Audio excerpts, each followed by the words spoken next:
झारखंड विधानसभा के अध्यक्ष रविंद्रनाथ महतो शहीद शक्तिनाथ महतो इंटर कॉलेज पहुंचे, जहां एक भवन का उद्घाटन प्रस्तावित था, लेकिन नगर निगम चुनाव को लेकर आदर्श आचार संहिता लागू होने के कारण उद्घाटन समारोह नहीं हो सका।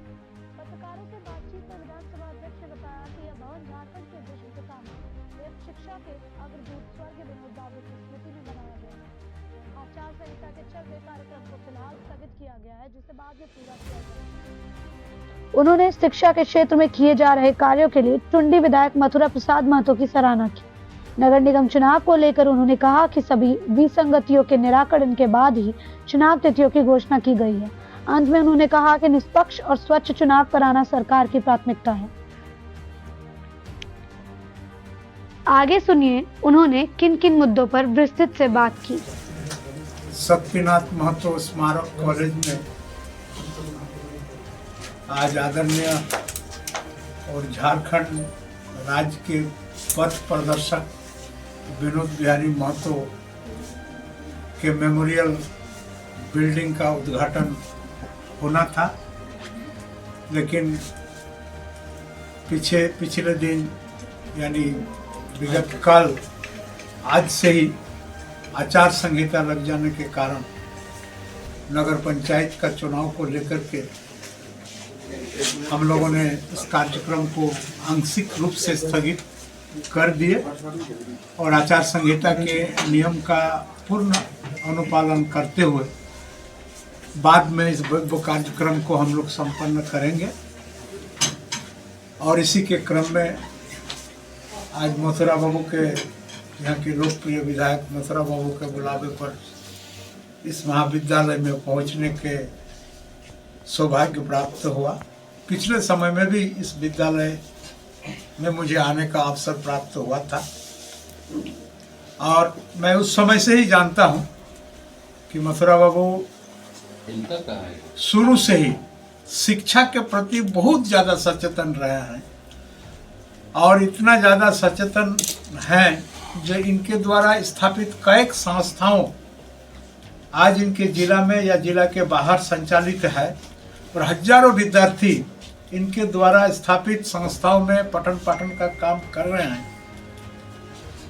ये दुनिया का दस्तूर है कि कोई भी इंसान जो जन्म लेता है वे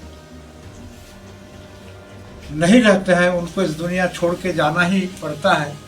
सिर्फ उनका जो काम है जो सैकड़ों साल तक उनको याद रखने का काम करते हैं और मैं समझता हूँ कि हमारे आदरणीय आपके यहाँ के लोकप्रिय विधायक मथुरा बाबू ने ये काम करके दिखाया है कि इन्होंने जो संस्था का स्थापना करके यहाँ के विद्यार्थियों को और यहाँ के शैक्षणिक माहौल को और व्यवस्था को और ज़्यादा सुदृढ़ करने का जो प्रयास किए हैं और इसमें जो सफलीभूत हुए हैं, इसमें इनको आने वाला दिन में भी इनके अवर्तमान में हम नहीं चाहते हैं इस सर अवर्तमान में भी इनका काम इन्हें याद रखने का काम करेगा। और यहाँ इनके द्वारा स्थापित संस्थाओं में हजारों हजार विद्यार्थी और ऐसे विद्यार्थी जो अच्छे संस्थानों में अच्छा पैसा खर्चा करके जो पठन पाठन करने में असमर्थ हैं, वैसे विद्यार्थियों को हुनर देने का काम निरंतर ये संस्था करते रहेगा।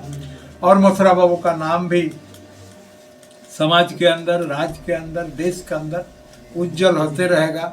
जब जब यहाँ का विद्यार्थी निकल करके अपने आप को वैश्विक मंच पर ले जाएंगे, बड़े बड़े प्रतिष्ठान में काम करेंगे, बड़े बड़े प्रतियोगिता परीक्षा में उत्तीर्ण होंगे, उस समय उनके साथ साथ मथुरा बाबू का नाम भी जाएगा। और मैं समझता हूँ कि हर इंसान को चाहिए कि लिविंग बिहाइंड स्ट्रक्चर, एक रचना के पीछे जीने का एक आदत होना चाहिए। इंसान का आना जाना तय है, लेकिन जितने दिन के लिए वो अपने काम करेंगे, उनके जो पदचिन्ह है, उनका जो फुटप्रिंट है, उसको छोड़ के जाना ही इंसान का असली कर्तव्य होता है। मैं समझता हूँ कि मथुरा बाबू इसमें कई कदम आगे हैं इस काम के लिए, इसलिए मैं उन्हें भी धन्यवाद देता हूँ। और इस संस्था में जो अध्ययनरत छात्र छात्रा है, उन्हें भी धन्यवाद देता हूँ। और उनके अभिभावक जिन्होंने उनको इस संस्था में पठन पाठन के लिए भेजे हैं, उन्हें भी मैं धन्यवाद देता हूँ। और विशेषकर इस संस्था को संचालित करने के लिए, गुणवत्तापूर्ण शिक्षा देने के लिए यहाँ के प्राचार्य और प्राचार्य के तमाम शिक्षकोत्तर टीम, इनके ऑफिस बियरर्स, सबको मैं धन्यवाद देता हूँ कि इन्होंने भी इस संस्था को धनबाद जैसा एक आधुनिक शहर में चलाने का काम करना है और पठन पाठन का जो स्तर है उसको बेहतर रखे हैं, जिसके चलते बढ़िया बढ़िया प्रतिष्ठान भी अपना नाम रोशन करने में लगे हुए हैं। इसलिए इन लोगों को भी मैं धन्यवाद देता हूं और उम्मीद करता हूं आने वाला समय में ये संस्था उत्तरोत्तर आगे की ओर बढ़े, यही मेरा शुभकामना है। धन्यवाद। एक चीज बताएंगे, चूंकि नगर निगम चुनाव घोषित हो चुका है, लंबा इंतजार करना पड़ा लोगों को, सरकार के कार्यशैली पर कई सवाल उठे थे, क्या कहेंगे इस पर? देखिए, आप लोग कार्यशैली पर लगातार सवाल उठाते रहिए, उससे कोई फर्क पड़ने वाला है नहीं। सवाल उठने के कारण क्या है, इस पर आपको जानना जरूरी है कि कुछ ऐसे विसंगति जो हमारे संविधान के तहत था, जिसका निराकरण होना जरूरी था, और वो भी कानूनी निराकरण होना जरूरी था, और निराकरण के क्रम में थोड़ा विलंब निश्चित हुआ है। इसलिए सरकार भी नहीं चाह रही थी उस समय भी कि विलंब हो, लेकिन चूंकि निर्णय की अपेक्षा में विलंब हुआ, ये बहुत बड़ा विषय नहीं है।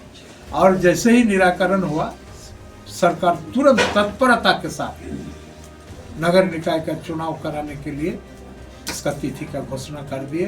और आने वाला समय में जो नगर निकाय का चुनाव नहीं होने के कारण जो काम बाधित पड़ा था, वो तमाम काम में अब गति आएगा। आम जनों से क्या अपील करें, चुनाव में शांतिपूर्ण रहे, इसको लेकर?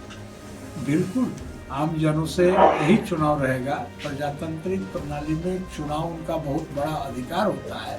अपना मतों का प्रयोग करना ही हम लोगों का मूल अधिकार है। इस अधिकार को वो निश्चित रूप से व्यवहार भी करेंगे और शांतिपूर्ण तरीके से चुनाव संपन्न करेंगे भी, कराएंगे भी, और कराने के क्रम में प्रशासन को भी और लोगों को भी सहयोग करेंगे।